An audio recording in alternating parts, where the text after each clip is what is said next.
Welcome to episode 2 of our highlight series drawn from the COVID-19 special series we produced from April of 2020 to January of 2023. Each of our highlight episodes features a theme. Today's show is focused on food insecurity and support wraparound services. This episode revisits peak pandemic hunger and the early days of the global pandemic. With the recent government shutdown, food insecurity and support wraparound services now appear even worse. You'll hear candid on-the-ground updates, skyrocketing pantry demand, radical hospitality on the streets, hotel-based care for women, one-stop service navigation, and home-delivered meals for seniors. Together, these voices map out practical actions. Join our co-host, associate producer Eric Estrada, as he guides us through the compelling voices of our guests featured in this highlight episode. Our first voice is Katie McKnight, Director of Community Engagement at the San Francisco Marin Food Bank, as she discusses food security challenges. And so with the COVID-19 and the impact of more families and children asking for food, what have you and your team done to respond to the situation? So I think the first thing for us that was sort of an indicator that things were about to change really significantly for us was we look at our find food page on our website as sort of an indicator. And in February this year, that site had about 900 visits. In April of this year, that site had 25,000 visits. So we started seeing that increase. And we knew early on we were going to need to pretty quickly and adjust our services. So we've done that a couple of ways. The biggest way in which we've had impacts in the community is what we are calling our pop-up pantries. So we had over 110 of our pantry sites out of 275 had to close directly because of COVID-19. Right now, as of mid-May, about 88 of them are back online. So we're feeling pretty good about that. But right now we know that there's increased need. So we've opened these pop-up pantries. This week we're opening our 23rd pop-up pantry across San Francisco and Marin. And these are our pantries in every quadrant of the city and across Marin, where our families, our participants can go each week to gain access to healthy grains, protein, and fresh produce. When we first started these pop-ups in late March, we were looking at serving about 300 to 600 households each week. Now, all of those pop-ups are serving over 1,200, 1,500. We have one pop-up that serves consistently 1,700 households each week. Wow, that's quite a volume.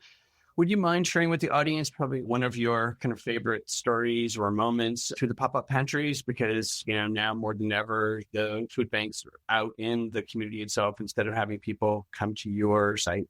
Yeah, I think back to one of the first pantries we opened was a site out in the Bayview. And I was there sort of acting as the greeter, helping manage the line, answer questions. And we don't ask many questions about participants when they come to our pantries, but I like to try to strike up conversation. And I spoke to this woman who is a barista at an independent coffee shop and had lost her job. And we were just talking. I was asking how she heard about the food bank. Was she familiar with the food bank? And she said, I knew that the food bank was there and was providing food, but it wasn't anything. I never thought I would need food assistance. She asked if I had kids, which I said no.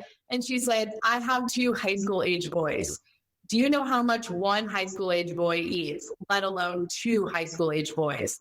And she took a pause and got a little teary-eyed and said, I didn't know what I was going to do. I didn't know how I was going to be able to do my job as a mom and keep my children fed. And then I heard about the food distribution. I heard that I had access to food, and it adds a little bit of relief and makes me feel a little bit better that I know I can at least do that and provide for my sons. And I think that for me was one of the moments where we get so caught up in the logistics and we're moving so quickly and trying to serve so many people that sometimes the impact and the true stories of those that we're serving can get lost. And for me, that was that moment where I was able to sort of take a deep breath and reflect on the work that we're doing and knowing that, all of the support we're gathering, all the food that we're distributing, it really does mean something and it really is tangible, and we are directly affecting the lives of those that we're serving. And I think that's a moment that I've been carrying with me for 6 weeks now, and it still gives me goosebumps and makes me pretty emotional just to think. And that was just one of the thousands of households that we are serving in response to COVID-19. Up next is George Gundry, Program Leader, and Kenneth Kim, Senior Director of Programs at Glide Memorial Church in San Francisco. Here we are 10 months in. How has COVID-19 impacted the daily operations of serving 2,000 plus meals? Yeah, it's impacted in a big way, for sure. I think that the number one thing is that pre-pandemic, we were serving our meals in the basement of our building here at 330 Ellis. And 2 dining rooms, a main dining room and a dining room for seniors and adults with disabilities. And since the pandemic, we've taken our entire operation and it's now outside, right in front of Glide. We're serving al fresco. The line still forms at the same spot, but we have a couple of tables right out in front of Glide where we're serving our community. We asked the city to close off the 300 block of Ellis to traffic. So on occasion, we can put tents out in the street. We can put chairs out there. Practice, of course, physical distancing. Everybody wears a mask. Everybody's doing the right thing. And going from inside the dining room or inside the building to out on the street. Earlier this summer, we formed a partnership with a company called Gate Gourmet. You may know them from airline food. And at the height of the summer, they were donating, delivering some 10,000 meals a week that we would in turn serve to our community and then give to some other partner organizations that just didn't have the resources that Glide has. So it's impacted us in some pretty big ways. I'm sure you've heard of Glide's grocery bag giveaway. Typically, we would give away 2,000 bags, traditional holiday bags of groceries in front of Glide. And through our Glide on the Go program, we would take the other 2,000 and deliver them to some partner organizations that would then pass them out to their communities. This year, we actually rallied and put together 5,300 traditional holiday bags, delivered them to 19 different partner organizations throughout 8 or 9 different neighborhoods in the city. So we're still serving hope, but we're doing it in a completely different way. Thank you. That's quite an impact, that many bags. So that's probably, about 20,000 people, something close to that, if not more? Yeah, I should mention each bag was set up for at least a family of 4. Wow.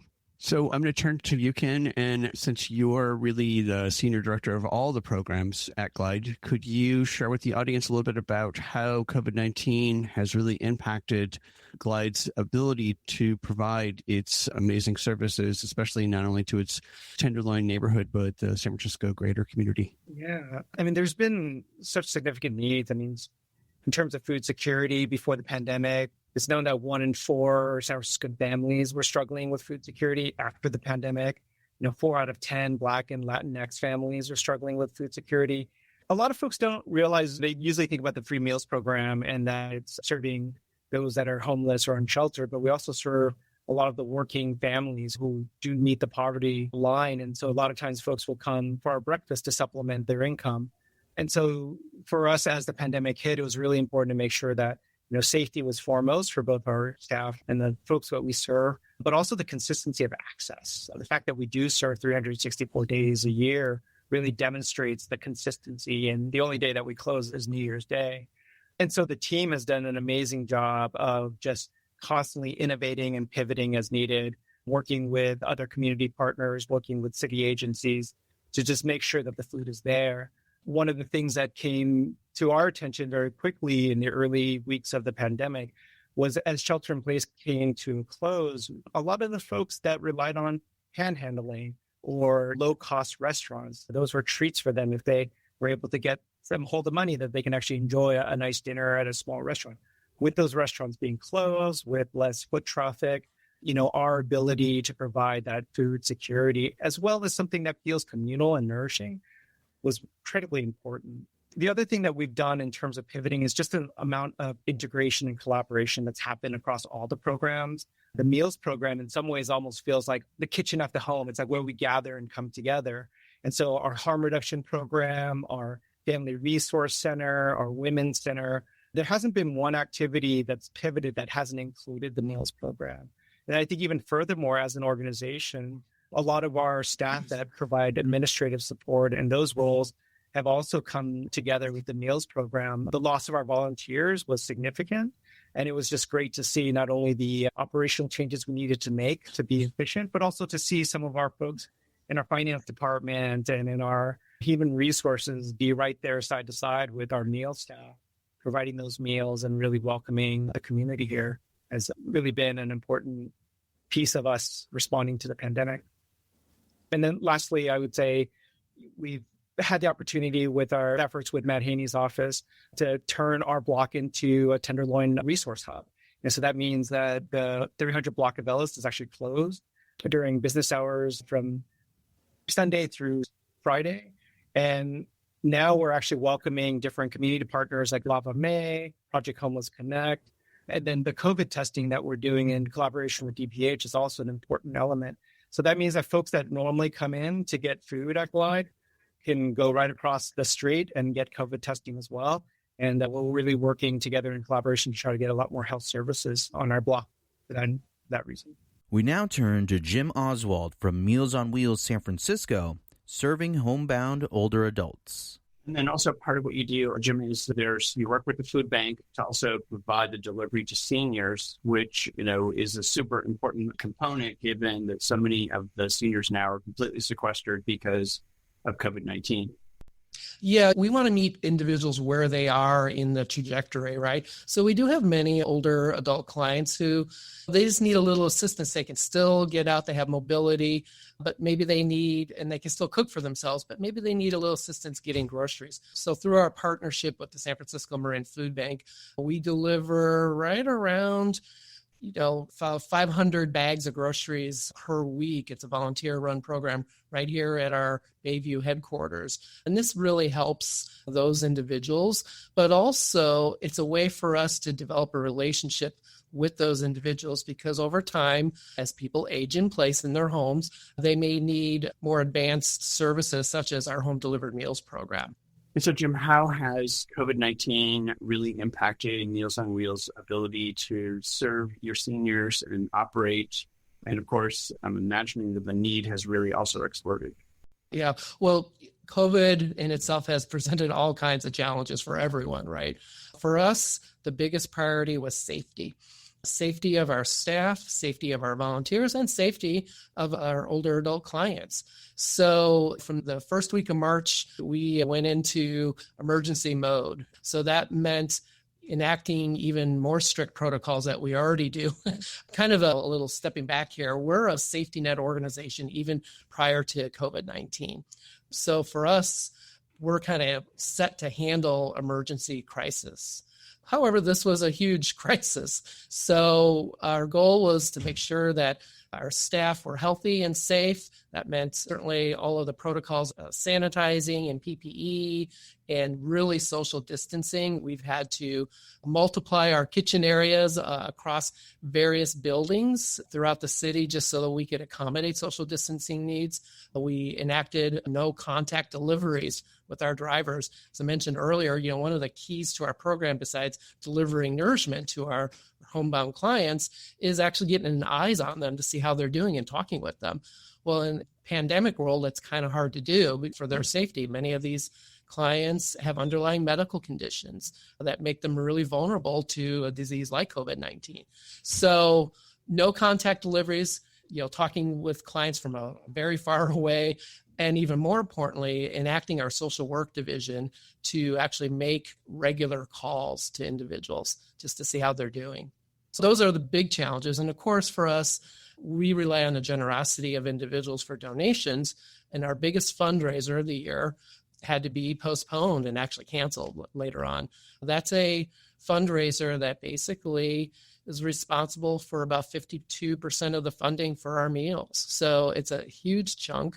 That's about $3 million. So we've been really fortunate that the community has been so supportive of us, both philanthropically, but also in donating in-kind services, PPE, all of those things. But right now, we're looking for continued generosity. To that point, Jim, a wonderful picture behind you of your new kitchen you're working on. Please talk a little bit about that. But people who are viewing this or listening to this, help, whether it's volunteer, if they don't have, money to donate, but have time or resources, how can people get engaged in supporting Meals on Wheels? Yeah. Well, as you see behind me, this is the brand new Meals on Wheels kitchen and food production facility. So no matter what was happening throughout the year, and there was a lot happening, right, that we all were living through, we continued our mission of making sure that not a single older adult client missed a meal during the pandemic. Matter of fact, our base increased by 246% of new clients requesting services from us. So it's been a very busy time. But throughout all of that, we were able to continue construction of our new facility, and it is ready to open in a matter of weeks. We expect by November to actually be producing the first meals out of this kitchen. Just to put a little base to it, we pre-COVID would produce about 8,000 meals a day. During the pandemic, we had to increase that to about 10,000 plus meals a day, which was really putting a strain on the kitchen, our current facilities. The facility you see behind me will have the capacity for us to be able to produce 20,000 plus meals a day. So, and it's surely needed because at the end of the day, we're seeing an increase, certainly around the country, but particularly in San Francisco, of our older adult population. And the projections show that basically we'll need to produce 50 million meals within the next 2 decades. That's about 2.5 million meals a year. So the increase is there. The need is great. And we're just thrilled to be able to open this facility and provide services for another 50 years, hopefully, or longer. Coming up next is Allison Goodwin from Redwood Empire Food Bank, explaining their innovative client participation and tracking system. The reason that when we talk about social services and that safety net, the reason that hunger relief is unique perhaps to other programs that people access. So for example, subsidized housing, subsidized childcare. When somebody finds that they're in a challenging situation and they go to said resource and say, I'd like to sign up to be on the list for subsidized housing. I'd like to access subsidized childcare for my children. That's a list that once you are on it, and that's a resource that once you have secured it, you cannot jeopardize. You can't say, okay, so I'm actually doing all right. I'm making a couple $100 more a month in rent. So I'm going to let them know, and I'm going to perhaps give up my space and move somewhere else that I can afford right now. And the reason people wouldn't make that choice is because they will never get that spot back, likely. Same thing for subsidized childcare. And what makes hunger relief different and accessing food banks different is that you can bow in and bow out as needed and as your situation changes. So like David said, you might come once and say, wow, that was incredible. I'm so glad they were there the one time I needed it. And then you might say, okay, so I was here 4 years ago post-fire, and I never thought I would be here again. And now I'm here because of said global pandemic. So there really isn't jeopardy in saying, no, I'm good. And then there isn't jeopardy again to say, actually, okay, so I'm back. And really, they get welcomed with the same energy and commitment that we were there 4 years ago. To David's point, 27 years ago, there's no risk in them taking a break or coming as often as they need to. Thank you. And staying with you, Allison, could you share a little bit about the kind of program which has led, as I understand it, to the Daily Essentials program and the diaper bank part of it? So it sounds like you're also doing hygiene, et cetera. The W5 program is our participation program. So the way we think about that is understanding a little bit about the clients that we serve will allow us to serve them better. So rather than the Redwood Empire Food Bank a short while ago thinking, oh gosh, we don't want any barriers to access. We don't really want to ask anybody anything because we don't want them to feel like they have to give up all of their information in order to access services. We quickly realized that if we do have something like diapers available, or we get a donation of feminine hygiene products or toothbrushes for young children, the challenge was we didn't really know exactly where that need was and where those families were. We had a guess to say, okay, let's try this location. But understanding a little bit more about the people that we serve and their unique household allows us to really streamline and target those distributions or those areas or regions that is a necessity. So what that looks like is people come the first time that they come, we welcome them, of course, and say, okay, this is how this works. You give us basic information about your household. Of course, that information is not shared, but this is what we're using it for. And this is how we are thinking about you as somebody that we serve, not so much that your household is being looked at. Are you the Jones family or the Smith family? It's more just about what access do you need? Would diapers be helpful to you? Would toothbrushes be helpful to you? Would feminine hygiene products be helpful? And then they register one time, they receive a card that looks like a grocery store club card or a library club card. And they can just scan that at each distribution that they go to. And we're actually expanding W5 to our partner network as well. W5 is our participation program, and it stands for the who, what, where, when, why of the people that we serve. So understanding how far they're traveling, how often they're coming, where does it make the most sense? Are they coming a mile away, or are they driving 7 miles, not realizing that we have distributions closer to home for them, who they are, what they might need, and how they came to access services from us. So as they come for food assistance, we welcome them again, they scan that card, and we can track the assistance that we're providing, which then allows us to gauge, okay, great, we had 10 families that needed diapers. Now we know exactly how many diapers to bring back to that same site later. Over this last almost 2 years, how has the COVID-19 pandemic really impacted the operations and perhaps expansion of the food bank's programs? Our programs are pretty well established in that they do take care of everyone. So again, thinking about our senior security initiative, our neighborhood hunger network, and also our Every Child, Every Day programming, it didn't have to change who we were serving exactly, just the modality as to how. So we are at a point where we've completely maximized our space. So stay tuned for what that might look like in our future. But with refrigeration and frozen and using offsite storage and using every inch of our warehouse. So there's definitely been a push and a pull and putting our facility to its max capacity.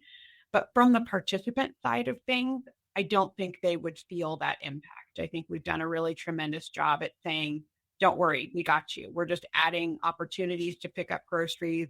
Instead of something being twice a month, it might be weekly now, or something being once a month, it's now twice a month. So it's really just consistency for the people that we serve, so they know that we're a reliable source. So I don't think they would notice necessarily the impact as much as all of us internally saying, oh gosh, how do we do this efficiently and keep the food flowing and keep volunteers safe, but also doing the work here too, because we can't do it without them.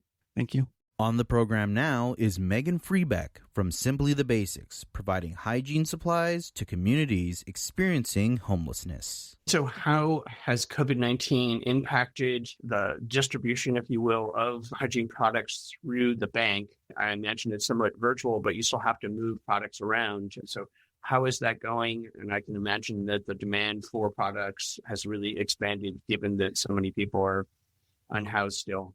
It's huge. We have known for the 4 or 5 years we've been doing this that hygiene health is public health. Access to sanitation and hygiene supplies, it's not only a basic human need, but it can impact the health of a whole community. And I believe the pandemic has really magnified that. It's really shown people what we already knew, which is that when someone in your community is sick because they can't clean, they can't wash their hands, they can't access showers, then everyone is at risk of getting sick. So we have seen greater awareness of the importance of what we do, but absolutely an increased request for supplies, increased request for very specific supplies like sanitizers, masks, face shields, thermometers, gloves, and cleaning supplies for facilities. I have never received so many requests for these ever before. And, the challenge, the flip side is our volunteer groups are limited because we can't have volunteer groups in person. And we can't have them walking around as easily, but we are certainly doing it in a very modified state format. What would you say are some of the needs that you've seen and your team has seen that people can help with? Because to your point earlier, what people donate. So is it better to donate funds? If people have hygiene product, is there a place they can go perhaps on your site to kind of is a checklist of these are the kinds of items that we need if you want to donate them? And then of course, if people want to volunteer, which is very difficult these days, how can they go about doing that as well? Yeah. So absolutely donating makes a huge, huge difference. You can go to our website, www.simplythebasics.org. And there's a lot of information about hosting a hygiene drive, as well as making a monetary donation. And because of safety, touching supplies and moving supplies around, we do really prefer and appreciate when people make a monetary donation. It allows us to purchase and send directly to our recipients and to our partners exactly what they need. It helps us ensure that we're getting them the right items, the right mess, the right sizes, sanitizer. At a lot of sites, they don't want sanitizer that has a certain level of alcohol in it, things like that. So we can really make sure that exact needs are getting there. But we also have a really cool platform for remote volunteering. So if people are looking to volunteer, we have created a whole system that we actually developed before COVID so that groups can volunteer anywhere. So a company, we had a group from Google, have about 40 volunteers, all joined virtually. We get them the supplies in the mail, or they do a pickup of supplies. And then we have a virtual conversation about hygiene and homelessness. We do a little bit of a compassion training, and then we unpack the kits together over video.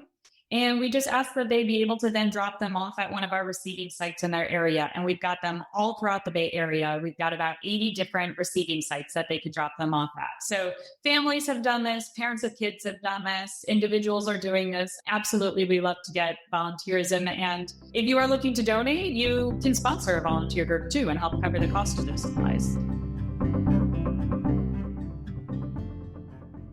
From food banks, pantry closure, and senior meals to hygiene, shelter gaps, and navigation to shelter services, our first half revealed how organizations serve vulnerable populations during challenging times. We heard from the voices of Katie McKnight, George Gundry, Kenneth Kim, Jim Oswald, Allison Goodwin, and Megan Freebeck. Voices of the Community is matching up to $500 for each of 3 food providers: SF-Marin Food Bank, Meals on Wheels San Francisco, and Redwood Empire Food Bank. Make your tax-deductible donation at voicesofthecommunity.com. Coming up in our second half is Mark Bailey, Head of Operations, and Martha Martinez, Head of Production and Training at Hayes Valley Bakeworks. The other question there, Mark, would be some of the programs that you have. So, for example, you do have the Project Homeless Connect, the Meals to Work program. If you could explain a little bit more about that. Sure. I wouldn't say that's our main focus right now, but that's one of the ways that we've been dealing with COVID. I think it's where we try to be a community organization as much as possible. We order all our food, all our coffee and things like that. We always use local vendors whenever possible. So being able to serve the community in any way is what we're all about. So we lost a lot of sales due to COVID. So one of the ways to be able to not only help ourselves and be able to bring more trainees on, but be able to feed people who are homeless. And so we started a program, the Meals to Work program, and reached out to Project Homeless Connect. So what we do is once a week when they're having their drop-in sessions for people who are looking for essential services, we bring food to them for those days, which is pretty amazing because if you've ever experienced homelessness or people who are aware of issues with homelessness, oftentimes you have to choose between whether you're going to find a place to sleep at night or whether you're going to get something to eat. Because oftentimes you have to sign up for a shelter or you have to be at a certain place at a specific time. Well, a lot of churches and, where places that are doing meal programs are also at specific times. So sometimes if you need some medical help, you have to go do that instead of get something to eat. So being able to provide food when people are dropping in for their essentials is pretty key, and it also encourages more people to reach out for help. Thank you. I'm going to turn to you, Martha. And so here we are going on month 9 of the COVID-19 pandemic. How has the pandemic really impacted your production and training there at Hayes Valley Bakeworks? Yeah, well, production-wise, because we don't have that other store, we had to scale down on production a little bit, but we also had to change the menu because when we came back we had a 2-month break when everything shut down at the beginning. We decided we had to close for a little bit because we didn't know what was going to happen. So when we came back from that, we didn't know what our customers were going to want. So we changed our menu a little bit. And also before the pandemic, we were doing the sandwiches, for example, grab and go, because our trainees would come in the morning, make all the sandwiches, and then they would be available for the customers. And that didn't work anymore for two reasons. One, we couldn't have that many trainees since we didn't have that many customers. And also we didn't know how many sandwiches we were going to need for that day. Everything was like up in the air. As far as the trainees, closing PUC was a huge cut of the trainees. We would have, I think in total, between 20 and 25 employees.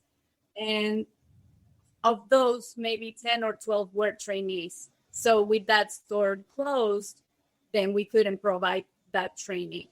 And when we started, we only had one trainee. Right now we have 4, but it's all because of the amount of customers that we have or don't have at this moment. And then, Martha, over your years of working there and training folks to work at Hayes Valley Bakeworks, could you share a story that you feel shows the impact of Hayes Valley Bakeworks on our community? Yes, I think at the beginning we thought that we were going to train people to be amazing cooks. And over time working with them, we realized that it was more about having a place to come to. Some of them had never worked. So introduce them to the workforce and just having friends, for example, at work, having a purpose in life, that is very important. And just seeing some of the growth of those clients, it's just amazing. Like some of them come very shy, they don't talk, they don't know what to do. And with time you see them and we all become like part of one family. And for me, some of the clients, when we haven't seen each other for a long time, and when they come back, it's like, I missed you so much. And they hug you, of course, before COVID. That is amazing. That's what I love most about Bakeworks. Thank you. Nice story. How about you, Mark? You know, it's just great to be able to see people from completely different backgrounds come together and be able to work together as a team. And we recently had somebody working here who had been in prison his entire life, and he was in his late 50s, and he was on shift with somebody with developmental disabilities. You literally couldn't have 2 different people with more different backgrounds, and to see them work together and kind of work as a team and mentor each other is it's just one of the most incredible things to see. And it just goes to show is like, if you meet people where they are, people can do amazing things. If you judge people, you miss out on so much of what you can learn from each other. So it's, being able to get their first paycheck that they've gotten in years. And just like I was saying, just watching people grow, often people are shy and they just don't know how to react and how to work as a team or be a part of something that's bigger than themselves. And people grow along the way is just, it's just an amazing thing. And that's the impact that we have at Bakeworks. And it takes a lot to get one person to grow and to get one person along the way. So it's always hard to explain what the impact is overall on the community because it's such an individualistic thing that we do here. Featured now is Niles Benke from St. Anthony's discussing their dining room, hygiene hub, and recovery programs. So here we are 15 months in. COVID's still here with us with Delta variant. How did St. Anthony's, I hate to use the term, but everybody loves it, pivot during COVID? And now here we are, we're still doing it. And you guys are in the process of reopening. And a couple of the programs that stood out for me, of course, was the potable water program and then your hygiene hub program that you guys are doing. And then last year, I did a whole piece on St. Boniface's and the Sacred Sleep with the Coupa Project. And you guys are helping resurrect that. So tell us what your plans are for the future. How are you doing it now? Maybe I'll start talking a bit about impact of COVID and pivoting. It clearly has hit us all very hard. The thing that I'm probably most proud of, what we have got accomplished, is that we actually stayed open the entire time. We did not close down. We continued to serve our guests really almost without interruption. And we've actually picked up where some of the other providers of similar services had, for one reason or another, to shut their doors to their guests at various points. So, for example, in our dining room, we saw a significant increase in the meals that we provided. At the peak, it was about 3,500 a day. because other food pantries and other options had just shut down. And just picture the scene of our people, all hands on deck at the very beginning of COVID, where it was really unclear how it's being transmitted, what was possible, including all the people who worked in the office, came over to the dining room and helped us not just to keep it open, but to continue to serve our guests. So I think this is really great. And we actually pivoted to have all services outside. So basically, we continued like literally every program that we just talked about. Of course, our recovery program continued to be inside and people still live there as residents. But all the rest, we actually moved out to the street on the block here. And I want to highlight that the cooperation with the city was very important in that.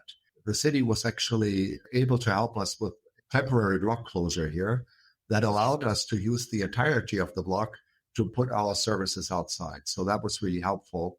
I talked about the heroism of our staff in this whole story, which is just something that I feel we can be really proud of, because really we had a policy in place that allowed everybody who chose for health reasons to not show up here without us furloughing people, because that would not be aligned with our values to do that, right? But the vast majority of people, everyone who could do health-wise, actually showed up. And the way they showed up was just exemplary. So it was wonderful to see that. And then lastly, I also want to mention the generosity of our donors. Actually, we received more donations last year than the year before. And I think a lot of people realized that it was more costly and harder for us to do these things. And they really stepped up. So it was a great experience. Yeah, you said we've learned a lot of things, and we can talk more about the hygiene hub in a minute. Two things that I wanted to highlight reflecting on COVID is we've learned when we said we pivoted to COVID, we don't just want to go back to normal and I think that's true for a lot of things that we do, right? Because normal for us is not good. What we do may be good, but the situation isn't good, right? So what can we learn and apply? And so I think this going outside and meeting our guests where they are has been really helpful. So, for example, our social workers in the resource center have always done a wonderful job. But being outside, I think, made more people aware what is happening and like what services we have to offer, and made them more accessible. So there are certain elements of this being outside and meeting people on the street that we're going to keep. As we have moved everything back inside, we still have that presence. And the other thing that I don't know you're aware of, probably not, since we're just beginning with it, is we actually are working on a permanent block closure. So the city was very cooperative and helpful with the temporary block closure from 9 a.m. to 3 p.m. every day. But what we realized here with all our neighbors on the block is that we could not just provide community services in a different way, but it also built community in a completely different way. So we're hoping that we can accomplish a 24/7 closure of our block to through traffic. We're calling it the Golden Gate Greenway. And we've actually written a letter to the mayor. We've opened the website, and we can talk maybe later about how people can engage. But that is a big project for the future that has come directly out of COVID. And then, Nas, could you share a little bit about the potable water program that you guys put together? Because I think most people, perhaps who are listening, is that we take for granted that we go to our faucet, turn on the water. But if you're living out in the open, if you're unhoused, having access to fresh water to wash your hands during a pandemic, to do any kind of basic hygiene. So that was one of the pieces. And then I think that led to your hygiene hub, as I recall. That is exactly right. Yes, that was the journey we were on. We realized that access to water, to clean water, should be a human right for everyone, but it's just not the case for a lot of our guests. So we started out with just some hoses and like an access point. And what we saw there, that people didn't just use it for water to drink, but really to wash themselves. And what I'm saying is like really wash themselves in the street. And as we observed that, we felt that was really not in line with our idea of what it means to be recognized in your dignity as a human being. And we felt we needed to do something about that. And so what we did is that we actually put forward a proposal to our board to set up permanent showers inside of our building and a laundry facility. So that's the hygiene hub. And I'm very proud that our board basically helped us in recognizing in a very difficult time where it wasn't clear how the whole COVID situation would develop and our financial situation would develop, to just believe and step up and make that investment. And I'm proud to say that we will open the showers and our hygiene hub with the laundry facilities at the end of August. So it's going to be great. And I think it's going to be much appreciated by the community, especially as some of the other options that have been there, especially the mobile facilities of Lavame, are no longer around. So we hope to really contribute here. You also mentioned the Safe Sleep, our sacred service. That is right. People probably know that for a long time across the street at St. Boniface, together with the Gubbio Project, we have hosted people and gave them the opportunity to rest in the church during the daytime. And we're planning to reopen this service to our guests again in September. Obviously, we still have to manage through COVID, but we feel pretty confident that the time is right to do that again. So there are many good ways in which we have learned in COVID times. Up next are Denise Sandoval, founder, and Chris Kepler, Chief Program Strategy Officer for Lavame X, as they discuss mobile hygiene service for street communities. So I think before we turn to that point, over the last 5 years, Denise, what would you say has been the largest impact of your efforts and the community's efforts? Because not only have you put together this wonderful nonprofit, but you've also put together wonderful partnerships, and you brought a lot of volunteers, a lot of people to the pop-up villages, et cetera. Yeah, I would say that probably our two most profound impacts are, one, we raised awareness about an issue that was not on most people's radar. People think if you're unhoused, you need housing, you need food, you need clothes. But understanding the fact that access to showers and toilets was a dire crisis in most communities was something that really people didn't know about until Lavame kind of emerged on the scene. So I think that was really important. The second is, as you mentioned, we're built from day one rooted in collaboration and partnership, right? We recognize that one of the most powerful things we can do is to get people to participate in this effort, because it's going to take all of us. But that also, when you have an opportunity to actually meet and converse with, get to know people who are unhoused, what you find out is that they are more like you, like us, than they are different from us. And in breaking down the barriers, then you break down the myths around homelessness.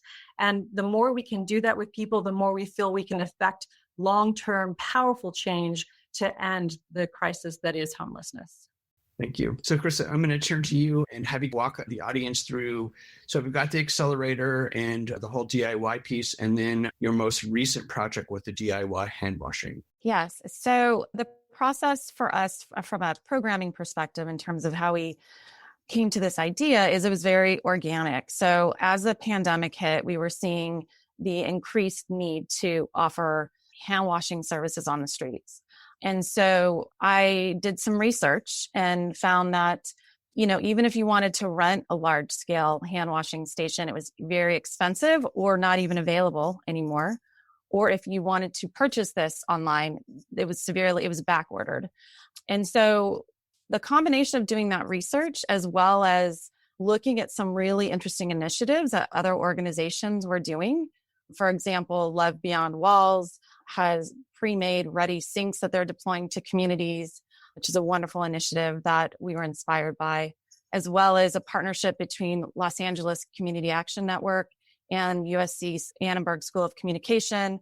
They created some hand washing stations to deploy in Skid Row. All of those kind of ideas and inspirations came together, and we said, why don't we just create our own, because there's nowhere for these units to be found.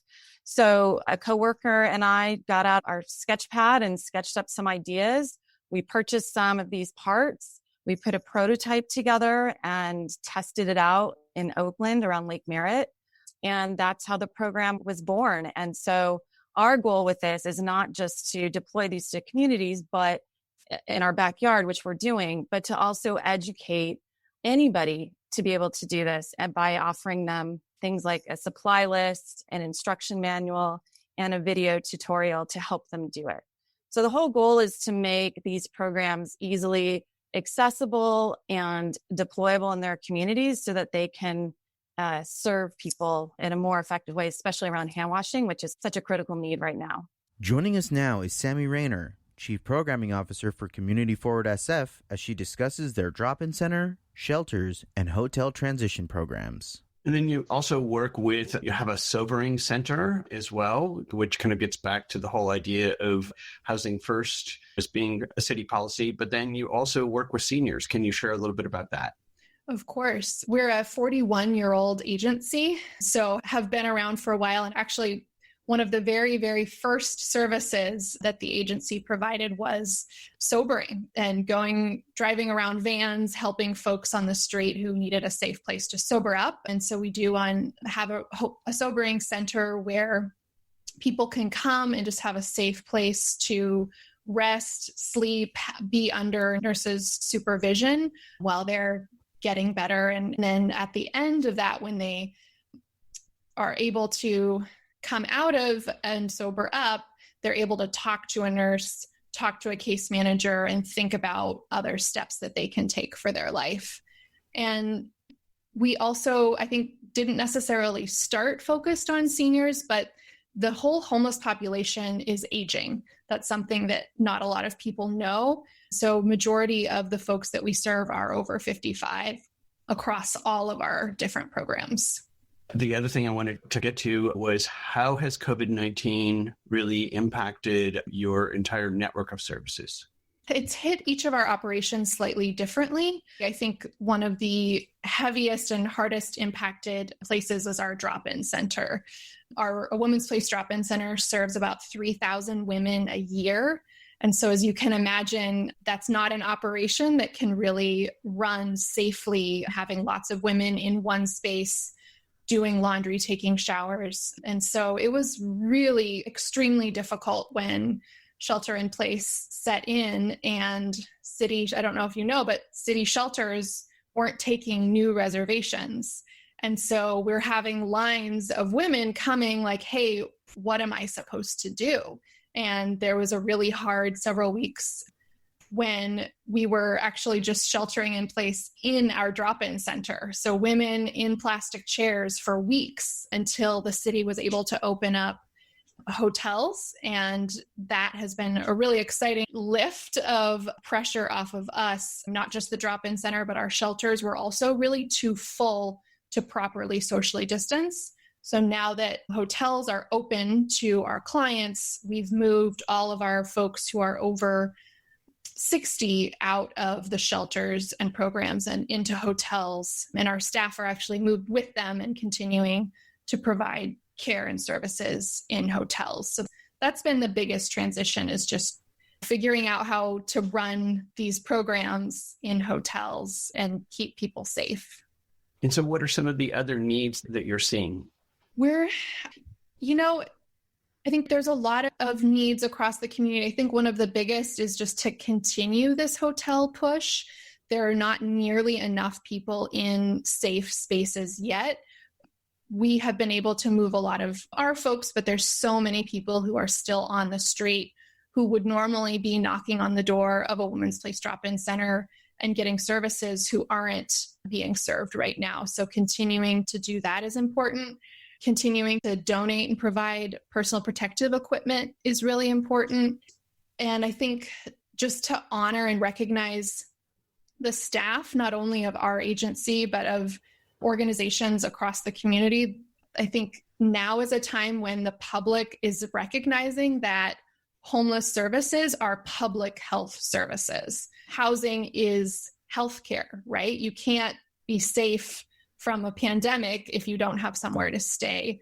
So continuing to advocate to your supervisors, letting people know this is really the most important way to keep people safe. We all keep hearing over and over is to socially distance, right? And protect yourself. So advocating for everyone to be able to do that is really important. We now turn to Kelly Bathgate, Chief Program Officer at Tipping Point, as she discusses research and policy advocacy work. And then you have an entire research component as well. And then you're lobbying. I think another really interesting piece of what you do is the corporate philanthropy piece. So can you talk a little bit about the research piece, but then also you're going out to corporate philanthropies and say, please put your money where you say your values are?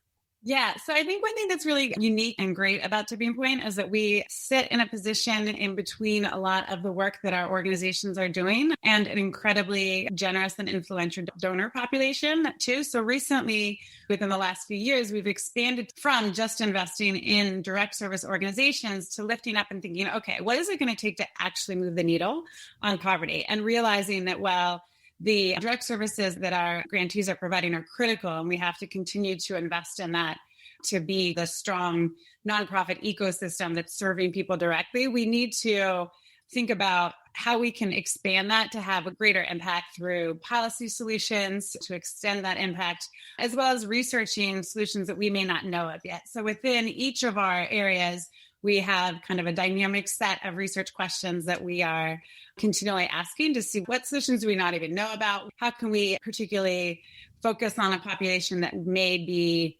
disproportionately impacted by a challenge, that kind of thing. And so that helps us invest in what we think will be most effective. And then on the policy side, within each of our portfolio areas that I named, we have an anchor policy organization that aligns with what we're trying to make happen so that our organizations who are on the ground serving people have the most success doing that. And the success that they are able to have can be extended through leveraging additional public resources and potential legislation or regulations to help extend that impact. So within education, you would have a policy with regards to funding education and or a partner organization that's helping you facilitate that.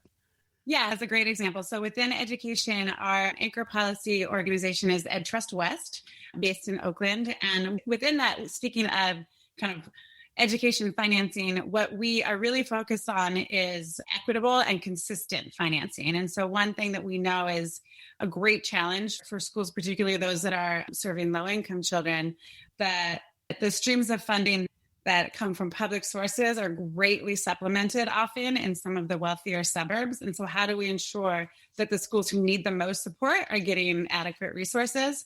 The other thing is that because of state budgeting, the resources that are coming in sometimes can vary from year to year. And so it can be, as you can imagine, incredibly challenging to provide a high quality education without that level of consistency in budget planning. Wrapping up our conversation is Megan Freeback from Project Homeless Connect as she discusses service access modifications. So since a large part of Project Homeless Connect is to provide these really amazing community days of service events at the old Bill Graham Auditorium and then your drop-in center as well as your mobile care van, how has the COVID-19 epidemic really impacted your outreach into the community? Yeah, that's a really great question. Certainly, we've had to make a lot of modifications. We're really focused on continuing to achieve our goal. And so the ways we provide services has changed a great deal, but we continue to achieve the same impact. I'm really proud that Project Homeless Connect was very proactive with planning for this. We knew that COVID was coming. We knew that we would need supplies and changes and a safety net. So we started planning really early. Of course, the greatest hindrance is to our Community Day of Service events. These events are large expo-style service days, and commonly we have about 1,000 to 1,200 people come for services. Over 100 services are provided, and over 1,600 people might be in the Bill Graham Auditorium on March 4th was our last one that we were supposed to have. So that was a real challenge, and we had to decide on our own with the advice of the Department of Public Health, with the advice of healthcare providers, if we would end up having that event. It was before shelter in place, and it was before it was required by law to cancel. So we did end up deciding to postpone that event. We know now that was absolutely the right decision. It could have been catastrophic, the effect of bringing thousands of people together in one closed space in a single day this March. So we're glad that we made the right call. And now we're really taking our time to figure out how do we reach that same goal of access to services in a more efficient manner, but in a safe way and in a post-COVID world. Our drop-in services continue. We have appointments. We allow people to come on Wednesdays to receive anything they need in emergency, their mail, hygiene supplies, things that you really have to be in person for. And then a great increase in our virtual support, emails and phones so that we can keep reaching people every day. I know you guys have also put together hygiene kits and done some outreach. Are you still doing outreach to people who are finding themselves unhoused and living on the street? Yeah, we are not doing it with volunteers right now, as we commonly have done. We typically have volunteer groups that join us to do outreach and bring supplies and information to people in the community. For the time being, we're doing this as staff in a very modified format. And we're including in these hygiene kits things like masks and COVID health information, maps on where hand washing stations are in the city, things like that about services that are active today so people know what they have access to, what is still available to reach, and really making sure that we update that information every day so that it's as up to date as it can be. As we close today's episode, here's what our guests underscored. Demand still outpaces supply, culturally responsive groceries remain scarce, seniors juggle rent, medicine, and meals, families run out of SNAP before month's end, and diapers, formula, and hygiene kits disappear first. Behind every food pantry distribution sits a fragile logistics web. Trucks, volunteers, refrigeration, where one break ripples across routes. Access barriers intensify need, mobile unfriendly portals, documentation hurdles, and slow referrals postpone help. Yet we heard bright spots. Radical hospitality restoring dignity, one-stop navigation linking food, hygiene, benefits, and stabilization, mobile showers rebuilding health and trust, hotel respite for women, and home-delivered meals keeping elders safely at home. A special thanks to our guests in the second half of our show whose groundwork framed today's dialogue. Mark Bailey, Martha Martinez, Niles Benke, Denise Sandoval, Chris Kepler, Sammy Rayner, Kelly Bathgate, and Megan Freebeck. To learn more about each guest and support their work, go to voicesofthecommunity.com, then go to the COVID-19 series, then go to Series Highlights Part 2, and subscribe to our newsletter for updates and actions. Finally, we're matching donations, $500 each for the San Francisco Marin Food Bank, Meals on Wheels San Francisco, and Redwood Empire Food Bank. Click Donate at voicesofthecommunity.com. Choose one or more of the food providers, and we'll match your gift, amplifying your impact for neighbors who need it now. Thank you, and let's rejoin George to wrap up this episode. Before we sign off, a sincere thank you for spending time with us today. This episode is part of our special highlight shows drawn from our COVID-19 special series, a body of work that began when Bayvac Media invited us, under Paula Argoni's leadership, to co-produce SF Nonprofit Spotlight. Those 10 television episodes we helped produce led us to chronicle the wider ecosystem of social, government, and economic support. We introduced you to nonprofits, small businesses, libraries, artists, and public agencies adapting in real time to the first global pandemic in several generations. From April 2020 through January 2023, we produced 105 episodes documenting what it looked like to serve, survive, and innovate under extraordinary pressure, and what our common community ecosystem demands from all of us today and into the future. Here's how you can keep the momentum going. Start by subscribing to the Voices of the Community podcast on Apple Podcast, Spotify, YouTube, or wherever you listen, so new episodes find you automatically. Next, please rate the show and share it with friends or colleagues. Your reviews and reposts markedly increase our reach, putting these voices in more ears that can act. Then subscribe to our YouTube channel for full video episodes and archives. Search YouTube for Geo Coster and click subscribe. If this storytelling serves you, please consider making a tax-deductible donation at voicesofthecommunity.com. Just click the donate button, and your contribution directly supports field reporting, editing, mixing, transcription, and distribution. It keeps community media independent and accessible. We also want to hear from you. Send feedback on today's show, propose topics, or suggest guests by emailing George at georgecoster.com. Your notes shape our editorial calendar and introduce us to new problem solvers. We could not make these shows possible without our wonderful team. Associate producer Eric Estrada for co-hosting plus his audio and video wizardry, and designer Casey Nance of Citron Studios for her visual brilliance. Thanks also to our broadcast partners, KSFP LP FM 102.5 FM in San Francisco and KPCA LP FM 103.3 FM in Petaluma, for highlighting these stories. I'm George Coster in San Francisco, and join us for our next highlight episode in the COVID-19 series, featuring voices addressing homelessness and housing services for our unhoused neighbors. Until then, take care and remember, your voice matters.